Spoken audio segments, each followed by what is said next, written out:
I mean, I've talked about this before, but it needs its own video. Hi, it's Elena of Financialdemics, and today we are talking about a kid sinking fund and why you need one. So before we get into it, let's just talk about real quick, what is a sinking fund? Now, I've done a couple videos on this, so I'll link them throughout this video and in the description box below.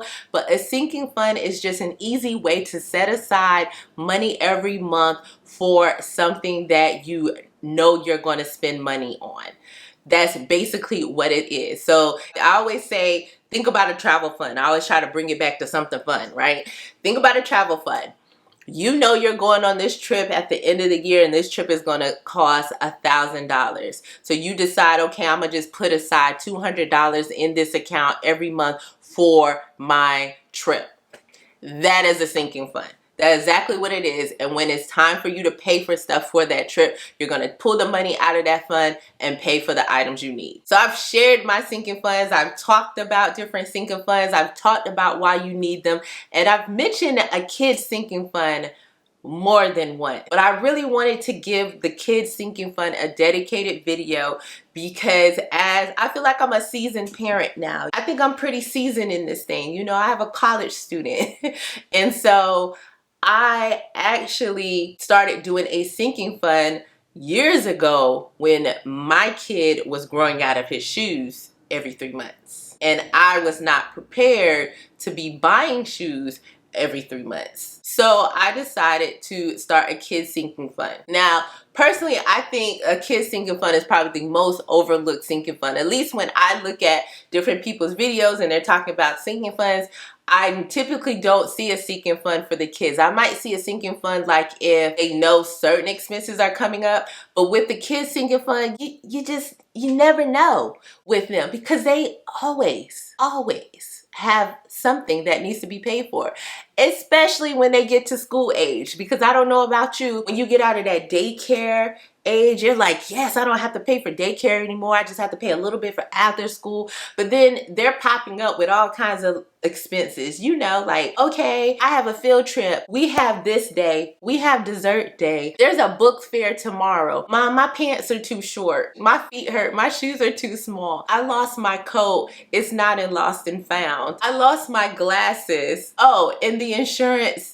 Yeah, you already got your free pair for the year. So this pair is going to cost. And then let's not even talk about summer camps, because I don't know if you've noticed, but I'm still traumatized for summer camps where you pay, you know, a certain amount during the school year for like after school, and then summer camp is like $300 a week. I don't know how much summer camps cost now. Y'all let me know in the comments if it's about that much, but it might be like $300 every 2 weeks, but I just remember it was a lot of money that I was not planning to spend. And let's not even talk about if they're playing sports outside of school. We ain't gonna talk about school sports, but let's talk about sports outside of school also.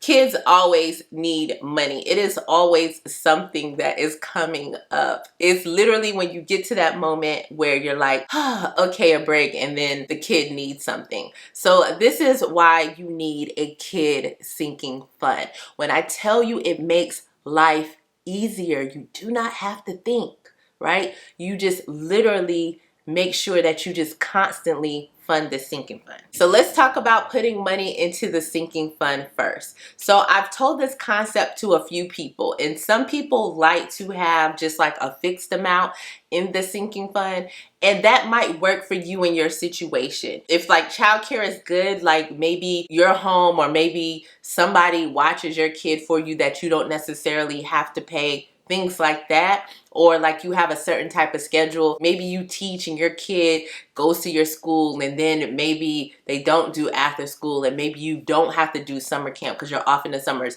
You know, everybody's situation is different. So you can build your sinking fund up to a fixed amount if that works for your situation. And then when you end up pulling money out, then you got to build it back up. For me, that was not my situation. My kid was always involved in something, and so there was always some type of expense. And so what I did was set up a rolling sinking fund, and what that means is every time I get paid, I put money in that sinking fund. That sinking fund is literally a line item in my budget. If you saw me do my monthly budget or either my paycheck budget, you saw that kid sinking fund come up. No matter what, that is a line item that will forever stick. Matter of fact, I don't even really think of it as a sinking fund anymore because it's always going to be funded with money. Now, the amount that you're going to put in your kids sinking fund is what works for you and your budget and your finances. I will tell you, when I first started the kids sinking fund, I think I started putting like $20, $25 in it a pay period. And I realized that that was not going to work. Then I also realized that, oh, you know what, while I'm putting this money in this fund, I can also start setting aside money for summer camp, because I mentioned earlier, summer camp used to throw me off. So different little sports things and summer camps, things he used to do, I would literally put money aside for that. And truthfully, I think my kid was like 10 years old when I started this kid sinking fund. So I think he was in summer camp at that point, like for maybe a couple more years. And then I was like shipping him off for the summer.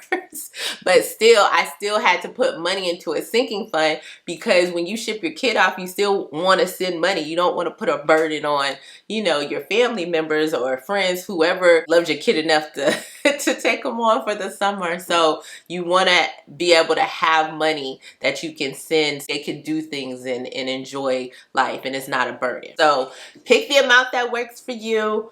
And then if you need to adjust, start to adjust, or you'll see where you need to adjust. And you'll start to see when you need to pull money and like, okay, I might need to put a little bit more because these situations are happening. So where do you save this money? Preferably, I saved my money at Capital One 360. That's the account I use to save for my kids' sinking fund and all of my sinking funds, actually. But you don't have to say where I save. I prefer for it to be like a money market account, and it can be like a high yield savings. So if it's not Capital One 360, it could be at Ally. It could be Digit if you love Digit. It could be at Qapital. You can use Cube Money. There are different ways, but just make sure you put that money somewhere. For this particular account, like, I'm big on accounts not being easily accessible, but this account, you want to be able to access funds quickly, but not access them so quickly that you're pulling money for things that are not for what you're actually saving for, or that are not for your kids. So you have to kind of figure out how that would work in your situation. But what I typically would do is I would typically have like a little bit of money in what I call like a random savings account for my kid, because I like to have more than one bank account. I would just have like a little small amount that was something I could access, like $100 to $200 that I can access. But then the rest of the money would literally be in Capital One 360, just in case. So you have to kind of figure out what works for you. You can always just put some money aside constantly so that that money is there, and it's less stress on you, because we know how things happen. All of a sudden, you maybe did a major car repair, and then all of a sudden the kid needs something. You know, it's like always back to back like that. So in the comments below, let me know how you handle unexpected expenses for your child or your children. If this was helpful for you, please give it a thumbs up. If you have a friend who has kids, go ahead and share this with them, because they need to know about this kids sinking fund. It made life so much easier for me. And if you are trying to learn more about sinking funds in general, then go ahead and check out this video right here. I talk all about sinking funds and why you need to include them in your budget.